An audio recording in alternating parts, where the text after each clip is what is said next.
Hello साथियों, multivariate procedure with are के इस कोर्स में आप सभी का बहुत बहुत स्वागत है। आज इस लेक्चर में हम एक नए टॉपिक के बारे में बात करने वाले हैं और ये है स्केलिंग के बारे में। आपने बहुत सारे वर्ड्स सुने होंगे स्टैटिस्टिक्स में कि हम डेटा को नॉर्मलाइज कर लेते हैं, डेटा को स्केल कर लेते हैं। तो ये हमारे स्केलिंग क्या होती है और इसके द्वारा हमको क्या मिलता है और हम इसको आर सॉफ्टवेयर में किस प्रकार से करते हैं, ये हम आज यहाँ पे सीखने की कोशिश करेंगे। इस टॉपिक को समझना हमारे लिए इसलिए इम्पॉर्टेंट है कि अब हम धीमे धीमे आपने देखा कि हम अपने मल्टीवेरिएट प्रोसीजर्स की ओर बढ़ रहे हैं।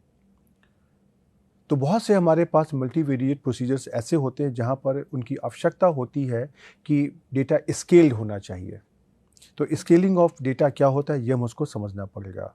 और साथ ही आपका जो भी डेटा आता है, एक तो ओरिजिनल डेटा हो गया और दूसरा आपने उसको स्केल कर दिया। तो आपका जो स्केल्ड डेटा है, अगर हम दोनों के ऊपर अपने स्टैटिस्टिकल मेथड्स को लगाएंगे, उनमें क्या अंतर आता है, इसके लिए आपको स्केलिंग को समझना बहुत आवश्यक है। जब हम रियल लाइफ में काम करते हैं तो जो भी डेटा हमारे पास आता है, वह डेटा मुझे कभी ये नहीं बताता है हाथ खड़ा करके कि आप मेरे को स्केल कर लीजिए। डेटा तो डेटा है, वो तो जिसको जो करना है वो अब डेटा अपनी इच्छा से कार्य किया करता है। वो क्या कार्य कर रहा है यही तो मुझको समझना है और अपने स्टैटिस्टिकल टूल के माध्यम से उसको बाहर निकालना है। तो उसके लिए हम जब भी रियल लाइफ में आते हैं तो जब अक्सर होता है कि हम अपने प्रोसीजर को दोनों डेटा पर लगाते हैं, ओरिजिनल डेटा पर भी और स्केल डेटा पर भी, और देखते हैं कि किस जगह पर उसका हमारा आउटकम है वो हमारे रियल लाइफ में जो आउटकम आ रहा है उससे ज़्यादा मैच कर रहा है। और उसके अकॉर्डिंग हम ये फैसला करते हैं कि मुझको अपना जो भी स्टैटिस्टिकल प्रोसीजर लगाना है वह मुझको ओरिजिनल डेटा पे लगाना है या स्केल डेटा पे लगाना है। तो चलिए हम इस लेक्चर में ये जो हमारी सेंटरिंग, स्केलिंग क्या होती है और साथ में जेड स्कोर्स क्या होते हैं उसके बारे में बात करते हैं। और आप देखोगे कि ये हमारे डेटा को यूनिट फ्री बना देते हैं, राइट। जैसे कि अगर हमारे पास 3 वेरिएबल्स हैं, अगर एक हमने लिया है हाइट मीटर में, वेट किलोग्राम में और एज साल में, तो अगर हमको इनको यूनिट फ्री बनाना है तो हम डेटा को हम स्केल कर देते हैं या हम नॉर्मलाइज कर देते हैं। उसके बाद क्या होगा कि ये जो हमारा ट्रांसफॉर्म डेटा होगा ये हमारा यूनिट फ्री हो जाएगा, और जब यूनिट फ्री हो जाएगा तो उसके ऊपर हम अपने स्टैटिस्टिकल प्रोसीजर लगाएंगे, उनका कुछ और इंटरप्रिटेशन आएगा और उनका एप्लीकेशन अलग अलग तरीके से होगा। तो चलिए हम इस लेक्चर को आरंभ करते हैं और देखते हैं कि हम अपने डेटा को किस प्रकार से नॉर्मलाइज करते हैं, किस प्रकार से सेंटर करते हैं और किस प्रकार से स्केल करते हैं। चलिए ओके, तो अब हम पहले तो इस बात की बात करते हैं कि हमको स्केलिंग क्यों चाहिए। आपने देखा है कि जो भी हम अपना एक्सपेरिमेंट करते हैं उसमें हम रैंडम वेरिएबल्स के ऊपर अपना डेटा इकट्ठा करते हैं और डेटा की हमारी हरदम कुछ ना कुछ एक मेजरमेंट यूनिट होती है। जैसे कि हमने अगर हाइट पर डेटा लिया है तो मीटर या सेंटीमीटर में होगा, वेट में अगर डेटा लिया है तो किलोग्राम या ग्राम्स में होगा इत्यादि।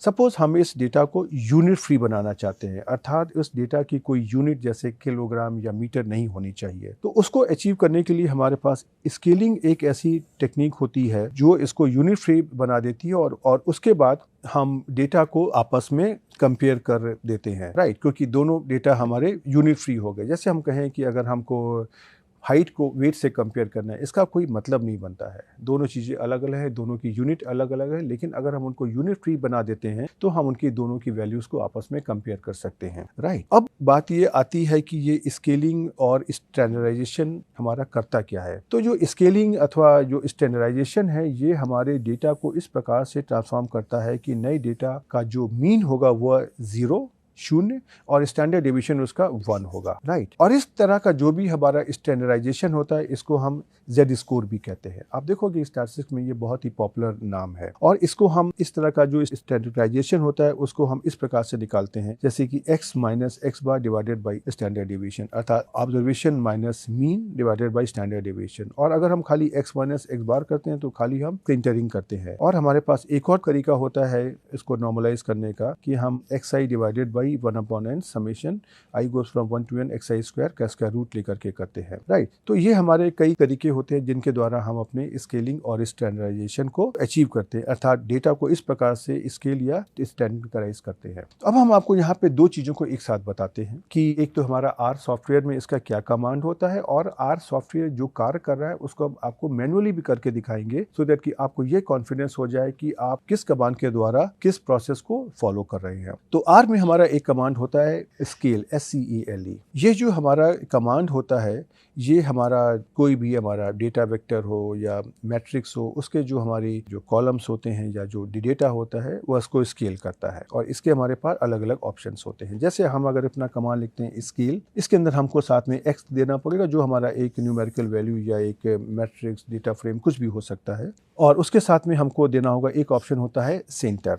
तो सेंटर का मतलब ये होता है कि हम हर एक ऑब्जर्वेशन को उसके अर्थमेटिक मीन से क्या हम सब्ट्रैक्ट करना चाहते हैं, राइट। तो देखिए इससे क्या होता है, आपको हम दिखा दें। अगर हमने मान लीजिए xi को हमने अगर अर्थमेटिक मीन से अगर सब्ट्रैक्ट कर दिया, और हम अपने सारे इन ऑब्जर्वेशन का अगर हम सम निकालते हैं, राइट, तो ये क्या हो जाएगा हमारा summation i goes from 1 to n xi minus n times x बार। और अगर समेशन xi देखेंगे तो ये क्या हो गया nx बार माइनस nx बार, ये हमारा 0 हो जाएगा, राइट। तो इसलिए आप अगर देखेंगे कि अगर आपने ऑब्जर्वेशन को सेंटर कर दिया है और उसका अगर आप जो भी सम या अर्थमेटिक मीन निकालेंगे तो वो हरदम 0 आएगा। तो इसलिए अगर हमको खाली सेंटर करना होता है तो हम कह देते हैं ट्रू, हमारा लॉजिकल ट्रू है, और अगर हमको इसको खाली सेंटरिंग नहीं करनी होती, खाली अगर नहीं चाहिए, देन हम इसको यहाँ पे फॉल्स कर देते हैं, अगर हमको सेलिंग नहीं करनी है तो। और इसमें से डिफ़ॉल्ट हमारा होता है ट्रू, और उस केस में जो भी हमारी सेंटरिंग होती है वो हमारी रूट मीन स्क्वायर से के द्वारा करी जाती है। रूट मीन स्क्वायर क्या है, ये जो मैंने आपको क्वांटिटी दिखाई थी 1/n square root of summation i goes from 1 to n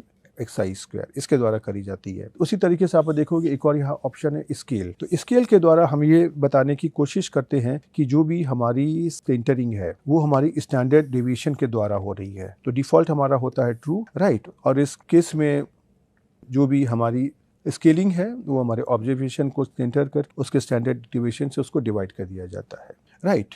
तो इसलिए जो हमारा ऑप्शन है सेंटर का, ये बताता है हमको कि किस प्रकार से कॉलम को सेंटर करना है, राइट। और इसकी हमारे पास दो ऑप्शंस होते हैं, ट्रू और फॉल्स। उसके अकॉर्डिंग आप उनको अपने हिसाब से यूज़ कर सकते हैं, और अगर हम कह देते हैं फॉल्स तो इसमें से हमारी कोई सेंटरिंग नहीं होगी। उसी प्रकार से जो हमारा स्केल भी है, ये हमको ये बताता है कि हमारे कॉलम्स की स्केलिंग को सेंटर करने के बाद में किस प्रकार से इसको स्केल किया जाए, राइट। इसकी भी हमारी दो वैल्यूज होती हैं, ट्रू और फॉल्स, राइट। अगर हम कहते हैं स्केल हमारा ट्रू है तो जो हमारे सेंटर्ड कॉलम्स हैं उनको हम स्टैंडर्ड डेविएशन के द्वारा उनकी स्केलिंग करते हैं, राइट। और अगर हम यहाँ पे कह देते हैं कि साथ में सेंटर भी ट्रू हमारा है तो हम यहाँ पे इसको रूट मीन स्क्वायर के द्वारा इसकी स्केलिंग करते हैं। और अगर स्केल हमारा होता है फॉल्स, इसका मतलब कि हमको कोई भी यहाँ पे स्केलिंग नहीं करनी है, राइट। अब हम इसको एक काम करते हैं, छोटे छोटे उदाहरण लेते हैं, वहाँ से आपको ये बहुत आसानी से समझ में आ जाएगा कि हम यहाँ पे आपको क्या बताने की कोशिश कर रहे हैं। तो मैंने यहाँ पे एक छोटा सा एक डेटा वेक्टर लिया 1 2 3 4। अब जरा सा हम इस डेटा का जो मीन और स्टैंडर्ड डेविएशन निकालते हैं। तो देखिए हमने निकाला मीन ऑफ x, ये कितना आ गया 2.5, और इसका square root of variance of x अगर निकालिया तो ये आ गया 1.290994। अब अगर यहाँ से अगर हम x minus x bar divided by standard deviation, इस क्वांटिटी को अगर हम इस्तेमाल करते हैं और इसको कंप्यूट करते हैं इस तरीके से, तो देखिए इसकी वैल्यू हमारे पास ये आ गई, राइट। ये हमारे पास इसकी 4 वैल्यूज आ गई जो स्केल वैल्यूज है। अब इसी कार को जरा से हम अपने आर सॉफ्टवेयर में करने की कोशिश करते हैं। तो हमने यहाँ पे इसी डेटा सेट में 1 2 3 4 में हमने अपना जो कमांड है स्केल को यूज़ किया, स्केल x। तो आप ये देखो कि इसने आपको इस प्रकार से 4 वैल्यू दे दी। अब जरा सा आप अगर इन वैल्यूज़ को -1.16 -0.38 0.38 और 1.16 आप अगर कंपेयर करोगे तो देखिए यही तो वैल्यू है, -1.16 -0.38 0.38 और 1.16। तो जो बात आपने यहाँ पे x minus mean divided by standard deviation के द्वारा मैनुअली निकालने की कोशिश करी है, उसको आपने स्केल फंक्शन ने आपको इसको अपने आप से यहाँ पर निकाल दे दिया है, राइट। और इसके बाद में ये आपको देखिए इस आपको बता रहा है एट्रीब्यूट स्केल सेंटर, ये हमको इसकी मीन की वैल्यू बताता है। कौन सा मीन, जैसे कि 1 + 2 + 3 + 4, ये हमारा ये डेटा है। इसका जो हमारा अर्थमेटिक मीन कितना होगा 10 डिवाइडेड बाई 4, तो ये हमारा हो गया 2.5। उसी तरीके से उसने इसका जो भी स्टैंडर्ड डेविएशन है 1 2 3 का, वो उसने आपको यहाँ पर निकाल के दे दिया है under as a scale. Right. तो अगर हम यहाँ पर, ये तो हमारा डिफ़ॉल्ट मेथड है, तो अगर हम यहाँ पे स्केल इक्वल टू ट्रू और सेंटर इक्वल टू ट्रू को भी इस्तेमाल करेंगे, या अगर हम आपको यहाँ पे स्केल इक्वल टू ट्रू को भी इस्तेमाल करेंगे, तो भी ये हमको x minus x bar divided by standard division की ही वैल्यू देगा। राइट। और देखिए ये आपको इसका स्क्रीनशॉट भी है। राइट। तो पहले हम आपको इसका जो बाकी एप्लीकेशन है उसको हम आपको समझा देते हैं कि अब अगर मान लीजिए कि अगर हमको इसको खाली एंटर करना है, तो मैंने इसी डेटा को लिया 1 2 3 4 को, और यहाँ पे कर दिया स्केल, और यहाँ पे मैंने कर दिया x डेटा वेक्टर, और स्केल को कर दिया मैंने फॉल्स। तो देखिए ये आपको सिर्फ खाली x माइनस एक्स बार की वैल्यू देगा। राइट। कैसे? देखिए अगर हम इसको यहाँ पर, मैंने आपको दोनों ऑप्शंस को एक साथ करके दिखाने की कोशिश करी है, मैनुअल और आर के सॉफ्टवेयर के द्वारा भी। तो मैनुअल में आपने देखा कि आपने ये डेटा वैल्यू ली 1 2 3 4, इनका मीन निकाला, कितना आ गया 2.5, और आपने यहाँ पे निकाल लिया x minus mean of x। तो देखिए आपको ये माइनस 1.5 माइनस 0.5 0.5 और 1.5 आपको ये 4 वैल्यूज मिल गई। अब इसी चीज़ को आपने यहाँ पर स्केल फंक्शन के द्वारा किया, आपने कर दिया स्केल x और साथ में कर दिया scale is equal to false. तो देखिए आपको ये 4 वैल्यू यहाँ पर मिल गई। ये वैल्यू यही तो है जो आपने यहाँ पर निकाली है, और उसके साथ में जो उसने यहाँ पे इसकी सेंटर की वैल्यू दी, अर्थात इसमें मीन वैल्यू निकाली है, कितनी है 2.5। ये यही वैल्यू तो है जो यहाँ पर आपने मैनुअली निकाली थी। राइट। तो आपने देखा कि इसको अचीव करना बहुत ही आसान काम है, और आपको ये जो स्केल के डिफरेंट ऑप्शंस होते हैं, इनको मैं इस्तेमाल करके हम आपको उनका एप्लीकेशन यहाँ पे दिखाने की कोशिश कर रहे हैं। और देखिए यही हमारा इसका स्क्रीनशॉट भी है। राइट। उसके बाद में हम यहाँ पर हम देखिए एक और ऑप्शन आपको दिखाते हैं, और यहाँ भी मैंने आपको मैनुअल कैलकुलेशंस और आर के सॉफ्टवेयर के जो कैलकुलेशंस है, दोनों को एक साथ करके दिखाने की कोशिश करी है। तो मैंने इसी डेटा वेक्टर को लिया 1 2 3 4, और मैंने यहाँ पे लेकिन अब कर दिया सेंटर इक्वल टू फॉल्स। तो स्केल को हमने यूज़ किया, डेटा को हमने दिया, और यहाँ पे कर दिया सेंटर इक्वल टू फॉल्स। तो ये हमको कौन सी वैल्यू देगा? ये हमको हर एक वैल्यू xi को, जो इसका रूट मीन स्क्वायर एरर है, उससे रूट मीन स्क्वायर है, उससे उसको डिवाइड कर देगा। तो ये इस प्रकार का आएगा xi divided by 1/n-1 square root of summation i goes from 1 to n xi square. अब आप यहाँ पूछ सकते हो कि ये कहीं पे 1/n है, कहीं पे 1/n-1 है, तो इसके पीछे क्या कारण है? तो जैसे मैंने आपको बताया था कि हमारे पास इस तरह के वेरिएंस को कंप्यूट करने के लिए हमारे पास दो तरीके होते हैं। एक हमारा डिवीजन n होता है, n-1 होता है, उनकी अपनी अलग अलग स्टैटिस्टिकल प्रॉपर्टीज होती हैं। उसकी बेसिस पर यहाँ पे आर सॉफ्टवेयर में ये इसको 1/n-1 को square root of summation i goes from 1 to n xi square से मल्टीप्लाई करता है। चलिए हम अपने इसी डेटा वेक्टर को लेते हैं C1234 को, और हम पहले इस क्वांटिटी को जरा मैनुअली कंप्यूट करते हैं। तो मैंने यहाँ पे देखिए square root of sum of x into x divided by 3 कहाँ से आ गया? 4 माइनस 1 n-1 ये ले लिया। तो इसकी वैल्यू कितनी आ गई? x 3.162278, और इसको मैंने x डिवाइडेड बाई ये जो स्क्वायर रूट हमने निकाला है RMSE, इसको मैंने यहाँ पे डिवाइड कर दिया। तो देखिए इसकी वैल्यू हमारी इस प्रकार से आ गई। राइट। अब इसी ऑप्शन को अपने जरा से हम अपने इस आर सॉफ्टवेयर में इम्प्लीमेंट करते हैं, और देखते हैं कि मैंने यहाँ पे कमांड यूज़ किया स्केल, डेटा वेक्टर हमारा है x, और यहाँ पे मैंने कर दिया centre is equal to false. जब हमने यहाँ पे centre is equal to false हमने कर दिया, तो देखिए आपके पास ये आउटकम आ गया। आप क्या कंपेयर कर सकते हैं कि ये आउटकम और ये आउटकम हमारा सेम है, और इसी में साथ में जो आपने इसको यहाँ पे एट्रीब्यूट आया है स्केल इसकी देखिए वैल्यू कितनी आ गई? 3.162278। ये यही वैल्यू तो है जो आपने यहाँ पर निकाली है। तो देखिए इन दोनों उदाहरणों के द्वारा मैंने आपको ये समझाने की कोशिश करी है कि हम अपने सेंटर और स्केल के डिफरेंट ऑप्शंस हैं, उनको अगर हम ट्रू फॉल्स में अलग अलग कॉम्बिनेशन में लेते हैं तो हमको किस प्रकार का ये आउटकम दे रहे हैं। और ये आपके लिए समझना बहुत ही आवश्यक है, क्योंकि जब आप अपना कार्य जब भी आप अपने आर सॉफ्टवेयर में करोगे, तो आर सॉफ्टवेयर क्या करेगा? उसको तो वही करेगा जो आपको चाहिए, लेकिन आपको क्या चाहिए ये तो आपको आर को बताना पड़ेगा। उसके लिए आपको उसको आर की भाषा में सही कमांड देना पड़ेगा। उसके लिए इन ऑप्शन को समझना बहुत आवश्यक है। तो चलिए हम इसको यहाँ पे जरा सा पर हम एग्जीक्यूट करते हैं, तो आप देखोगे यहाँ पे स्केल x अगर हम करते हैं तो देखिए इसकी कितनी वैल्यू आ गई इस प्रकार से। राइट। तो ये आपका क्या हो गया? ये आपका देखिए यही वैल्यू तो आ रही है। और अगर साथ में आप अगर यहाँ पर आप अगर ये स्केल या जो अपना जो खाली ऑप्शन है स्केल इक्वल टू ट्रू, अगर इसको अगर आप अप्लाई करते हो तो आप देखोगे कि वही वैल्यू देखिए आपको मिली है जो आपको पहले मिली थी, -1.16 -0.38 एक्सेट्रा। उसी तरीके से देखिए जब आपने स्केल इक्वल टू ट्रू और सेंटर इक्वल टू ट्रू किया तो भी आपको यही वैल्यू मिल गई। और जब आपने खाली स्केल इक्वल टू ट्रू किया, क्योंकि सेंटर इक्वल टू ट्रू हमारा डिफॉल्ट होता है, तो भी देखिए जो वैल्यू ऊपर आई थी वही वैल्यू यहाँ भी आ गई। राइट। तो आप ये तो यही बात मैंने आपको यहाँ पर बताने की कोशिश करी थी कि ये ऐसे स्केल इक्वल टू ट्रू और सेंटर इक्वल टू ट्रू हमारे इसके डिफ़ॉल्ट ऑप्शन होते हैं। इसके अलावा अगर आपको कुछ भी करना है देन आपको उसको अपने हिसाब से करना पड़ेगा। अब अगर हम यहाँ पे कर देते हैं कि स्केल इक्वल टू फॉल्स, तो उस केस में देखिए क्या आ जाएगा। ये देखिए इसने खाली x माइनस एक्स बार कर दिया, हर एक ऑब्जर्वेशन 1 2 3 4 को उसने 2.5 से सब्ट्रैक्ट कर दिया, और इसका आप अगर सम निकालेंगे तो देखिए वो भी 0 आ जाएगा, राइट।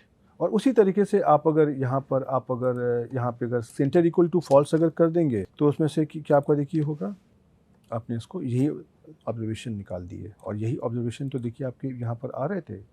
यहाँ पर आपने इसको हर एक ऑब्जर्वेशन को आपने रूट मीन स्क्वायर से आपने स्केल करने की कोशिश करी है, राइट। तो देखिए ये जो मैंने आपको उदाहरण लिए हैं, ये उदाहरण मैंने आपको एक डेटा वेक्टर पर लिए हैं। अब मैं आपको यहाँ पर ये बताना चाहूँगा कि अगर हम इसी उदाहरण को अगर हम अपने डेटा फ्रेम पर या अगर मैट्रिक्स में लेते हैं तो वो किस प्रकार से कार्य करता है, क्योंकि जब भी हम मल्टीवेरिएट प्रोसीजर की बात करेंगे तो जो हमारा डेटा इनपुट होगा वो तो हमारा डेटा फ्रेम या मैट्रिक्स के द्वारा ही होगा। तो चलिए हम यहाँ पे देखिए अपने इस डेटा वेक्टर C1234 के साथ में एक और डेटा वेक्टर लेते हैं 10 20 30 40। ये हमने आपको आसानी से समझाने के लिए ऐसा एक डेटा वेक्टर लिया है, और उसका हम एक डेटा फ्रेम तैयार कर लेते हैं। डेटा फ्रेम तैयार करना देखिए आपको आता है, आप कमांड यूज़ करेंगे data dot frame x, y, और इसका जो भी वैल्यू है उसको मैंने df(x, y) में हमने स्टोर कर लिया है। तो देखिए ये आपका डेटा फ्रेम बन के आ गया। अब हम एक काम करेंगे, जो हमने अपने डेटा वेक्टर पर ये सारे कमांड्स लिए हुए हैं स्केल के डिफरेंट ऑप्शन के साथ में, उसको हम यहाँ पे अपने डेटा फ्रेम के साथ भी इस्तेमाल करने की कोशिश करेंगे, और आपको दिखाते हैं कि दोनों में एक ही उत्तर आता है, लेकिन उसको हमको किस प्रकार से इंटरप्रेट करना है। तो देखिए अब आपको ये तो भरोसा हो गया है कि जो भी हम मैनुअल कैलकुलेशन करते हैं और जो हमारे आर के द्वारा आउटपुट आ रहा है दोनों हमारे सेम है, दोनों समान है, इसलिए अब हम यहाँ पे मैनुअल कैलकुलेशन नहीं करेंगे, सिर्फ आपको हम आउटकम के बारे में बताएंगे। तो देखिए जब हमने यहाँ पे स्केल किया df(x, y) पर, ये हमारा क्या है डेटा फ्रेम। तो देखिए इसने हमको हर एक कॉलम को x minus x bar divided by SD कर दिया, कि उसने पहले कॉलम का मीन लिया और पहले कॉलम के ऑब्जर्वेशन का स्टैंडर्ड डिवीजन करके उसने आपको ये वाला कॉलम दे दिया। उसी तरीके से उसने दूसरे कॉलम का मीन और स्टैंडर्ड डिवीजन निकाल करके उसने आपको सेकंड कॉलम की वैल्यू दे दी, राइट। जैसे उसने आपको पहले एक ही वेरिएबल का मीन बताया था, उसने अब आपको दोनों वेरिएबल की मीन बता दी है कि x वेरिएबल का मीन है 2.5 और y वेरिएबल का मीन आपका है 25.0, और साथ में जो उनके स्टैंडर्ड डिवीजन भी उसने आपको यहाँ बता दी है कि पहले वेरिएबल का जो स्टैंडर्ड डिवीजन है 1.29 और दूसरे वेरिएबल का स्टैंडर्ड डिवीजन है 12.9, राइट। और उसी तरीके से जब आप अगर इसमें अपने स्केल इक्वल टू फॉल्स के ऑप्शन का यूज़ करेंगे तो ये क्या करेगा, खाली ये सेंटर कर देगा, राइट। तो इसमें से आपको देखिए क्या हो गया, उसने हर एक वैल्यू को x माइनस उसका जो सैंपल मीन है वहाँ से डिवाइड कर दिया। तो सैंपल मीन में यहाँ पे क्या हो रहा है, जो भी x ऑब्जर्वेशन हमारे पहले कॉलम में दिए हैं उनका उसने मीन निकाल के हर अपने उस रिस्पेक्टिव कॉलम के हर एक एलिमेंट को उससे सब्ट्रैक्ट कर दिया। तो देखिए जो आपका मीन यहाँ पे कितना आया था 2.5, तो उसने x के हर एक कॉलम को उसने 1 2 3 4 को 2.5 से सब्ट्रैक्ट कर दिया, और उसी तरीके से y कॉलम को भी उसने देखिए जो उसका मीन आया था 25 उससे उसको सब्ट्रैक्ट कर दिया, और उसने आपको जो एक आउटकम इस प्रकार से दे दिया। तो मैं आपको ये जो दिखाना चाहता था कि जब आप कोई डेटा फ्रेम अगर लेते हैं तो उसके अंदर भी जो भी हर एक ऑपरेशन हर एक वैल्यू पर हो जाते हैं, और इसका ऑपरेशन में किस प्रकार से हो रहा है वो कॉलम वाइज है, कि हर एक जो भी वेरिएबल है उसका जो भी मीन और स्टैंडर्ड डिवीजन है उसके द्वारा उस वेरिएबल को स्टैंडर्डाइज किया जाता है, राइट। अब हम देखिए इसी ऑप्शन के अंदर में हम आपको अब सेंटर इक्वल टू फॉल्स कर देते हैं। तो जिस प्रकार से हमारा एक डेटा वेक्टर में हमारे ट्रांसफॉर्मेशन हुए थे, जहाँ पर हमने इस xi को उसकी रूट मीन स्क्वायर से डिवाइड करके स्केल किया था हर एक डेटा वैल्यू के लिए, अब ये कार्य हमारा हर एक कॉलम के लिए हो जाएगा। तो देखिए जो भी आपका x का डेटा था वो आपका उसी प्रकार से स्टैंडर्डाइज हो गया, और जो y का डेटा है वो आपका उसी प्रकार से स्टैंडर्डाइज हो गया, राइट। और जो भी इसकी रूट मीन स्क्वायर की वैल्यूज़ आई हैं x और y कॉलम के लिए वो देखिए इस प्रकार से आ गई, राइट। उसी प्रकार से देखिए ये आपका इसका स्क्रीनशॉट भी है। चलिए हम आपको इसको पहले आर सॉफ्टवेयर में करके दिखा देते हैं जिससे कि आपको कॉन्फिडेंस आ जाए। तो देखिए सबसे पहले हम अपने इस डेटा फ्रेम को तैयार कर लेते हैं, राइट। तो देखिए ये आपका डेटा फ्रेम आ गया। अब इसी के अंदर आपने अपने जो भी स्केल XY का जो आपने ये ऑप्शन लिया हुआ है आप इसको यहाँ पे करते हैं, और उसके साथ में हम आपने जो ऑप्शंस मैंने लिए हैं वो आपको मैं करके दिखाऊंगा। तो देखिए ये आपने यहाँ पे सेंटर और स्केलिंग दोनों को यूज़ कर लिया है। उसके बाद में आपने कर दिया, आपने यहाँ पे स्केल को फॉल्स कर दिया है। स्केल को फॉल्स करने में देखिए क्या आ गया, इस तरीके का रिजल्ट आ गया है। वही तो रिजल्ट आपको यहाँ पे आपको मैंने स्क्रीनशॉट पे दिखाया था, देखिए ये राइट। उसी तरह से जब हमने यहाँ पे अब हमने सेंटर इक्वल टू फॉल्स कर दिया, तो सेंटर इक्वल टू फॉल्स करने में क्या होगा आपका, देखिए यही तो रिजल्ट है जो मैंने आपको दिखाया है यहाँ पे। ये जो ऑब्जर्वेशंस आए हैं ये मैंने आपको यहाँ पे दिखाए थे, राइट। लेकिन खास बात क्या है, खास बात मैं आपको ये दिखाना चाहता था कि जो स्केल का हमारा कमांड है, जब हमारा डेटा वेक्टर से डेटा फ्रेम में जब कार्य करेगा तो किस प्रकार से करेगा। अब मैं इसी बात को आगे बढ़ाता हूँ और मैं आपको ये दिखाने की कोशिश करता हूँ कि अगर हम डेटा फ्रेम की जगह अपने अगर डेटा को मैट्रिक्स फॉर्मेट में लेते हैं तो वो हमारा किस प्रकार से कार्य करेगा। तो मैंने यहाँ पे एक छोटी सी मैट्रिक्स तैयार कर ली है जो हमारी 3x2 की मैट्रिक्स है और उसमें से डेटा मैंने 1 to 6 तक का दे दिया है, इस प्रकार से 1 2 3 एंड देन 4 5 6, राइट। अब इसके ऊपर हम अपना जो स्केल फंक्शन है हम उसको लगाने की कोशिश करेंगे। तो देखिए सबसे पहले मैंने यहाँ पे स्केल लगा दिया XM के ऊपर, जो हमारा ये XM क्या है, ये हमारी डेटा मैट्रिक्स है। तो इसके अंदर देखिए हर एक वैल्यू पर हमारा x minus x bar divided by HD हो गया, राइट। तो देखिए उसी प्रकार से जिस प्रकार से डेटा फ्रेम में हुआ था उसी प्रकार से यहाँ भी हमारा आउटकम आ गया, राइट। सो अब हम क्या करते हैं, यहीं पर अपने इस x मैट्रिक्स पे हम अपना जो स्केल इक्वल टू फॉल्स वाला फंक्शन है उसको भी इस्तेमाल कर लेते हैं और अब देखते हैं कि इस केस में क्या होगा। हमारा हर एक ऑब्जर्वेशन जो भी हमारा है उसको उसके कॉलम मीन से सबट्रैक्ट कर दिया जाएगा। को देखिए जिस प्रकार से डेटा फ्रेम में हुआ था उसी प्रकार से यहाँ भी जो x की जो वैल्यूज़ हैं वो उसका x का कॉलम मीन है वहाँ से सबट्रैक्ट हो जाएंगी और जो हमारा दूसरा कॉलम है वहाँ से भी हमारी जो वैल्यूज़ हैं XM मैट्रिक्स की वो हमारे उस कॉलम मीन्स के द्वारा सबट्रैक्ट हो जाएंगी, राइट। उसी तरह से अगर हम यहाँ पे ऑप्शन अगर लेते हैं scale XM equal to centre equal to false, तो इस केस में जिस प्रकार से हमने पहले कार्य किया था उसी तरीके से हमारे पास आउटकम यहाँ पे आ जाएगा। हर एक कॉलम में जो वैल्यूज़ हैं वो उनके जो रिस्पेक्टिव कॉलम्स का जो रूट मीन स्क्वायर है उसकी वैल्यू निकाल करके उससे उनको डिवाइड कर दिया जाएगा। तो देखिए इसी प्रकार का आपका जो भी वैल्यूज़ हैं वो आपकी आ जाएंगी, राइट। तो अब आपने देखा कि और ये इसका देखिए स्क्रीन शॉट भी है जो बहुत ही आसान है इसको करना। तो चलिए अब हम पहले आपको ज़रा सा इसको हम अपने R सॉफ्टवेयर में भी करके दिखा देते हैं और फिर देखते हैं कि इसमें से किस प्रकार का कार्य हो रहा है। लेकिन आपने देखा कि ये बहुत ही आसान कार्य है ये, राइट। तो देखिए आपकी XM क्या आ गई, ये आपकी मैट्रिक्स है। आपको याद होगा पहले मैंने लिया था डेटा वेक्टर, फिर लिया डेटा फ्रेम और उसके बाद में फिर हमने यहाँ पर ये डेटा मैट्रिक्स ली है, राइट। तो देखिए स्केल XM अगर मैंने किया तो इस प्रकार से इसका उत्तर आ गया और ये उत्तर वही तो है जो आपने यहाँ पे ये देखा है। और इसी चीज़ को अगर हम मान लीजिए यहाँ पर अगर हम करते हैं कि स्केल इक्वल टू फॉल्स वाला जो ऑप्शन है हम उसको यहाँ पे यूज़ करते हैं तो देखिए इस प्रकार का उत्तर आ गया। और इसी में अगर हम मान लीजिए सेंटर इक्वल टू फॉल्स का ऑप्शन अगर हम यूज़ करते हैं तो देखिए आपको इसी प्रकार का उत्तर जो मैंने आपको स्क्रीन में दिखाया स्लाइड में स्क्रीनशॉट में वही उत्तर तो मिलेगा आपको, राइट। तो अब हम यहाँ पर इस लेक्चर में रुकते हैं। आपने देखा कि ये बहुत ही आसान सा लेक्चर था लेकिन ये कॉन्सेप्ट बहुत ही इम्पॉर्टेंट है। ये स्केलिंग और नॉर्मलाइजेशन ये हमारे ऐसे कॉमन ऑपरेशंस हैं जिसके बारे में हर कोई बात करता है, लेकिन इसको किस प्रकार से करते हैं और इसको R सॉफ्टवेयर में किस प्रकार से अचीव करते हैं ये समझना आपके लिए बहुत इम्पॉर्टेंट है। अब जब हम आगे अपने मल्टीवेरिएट टूल्स की बात हम एक करेंगे तो वहाँ पे आपको दो तरह के आपके पास ऑप्शंस होंगे। कभी कभी उन जो हमारे मल्टीवेरिएट प्रोसीजर के जो कमांड होते हैं उनके अंदर ही ये ऑप्शन दिया होता है कि स्केल या स्केल से संबंधित कोई एक ऐसा ऑप्शन होगा जहाँ पर आपको ये स्पेसिफाई करना होगा कि आपको किस प्रकार की स्केलिंग चाहिए या चाहिए कि नहीं चाहिए।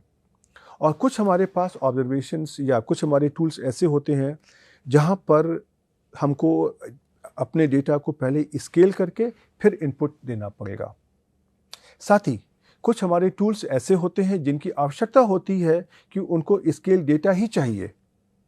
कैसे कि हम जब क्लस्टर एनालिसिस की बात करेंगे वहाँ पर आप देखोगे तो वहाँ पे उसकी आवश्यकता है कि उसको जो डेटा है वो आपको उसको स्टैंडर्डाइज करके ही देना पड़ेगा।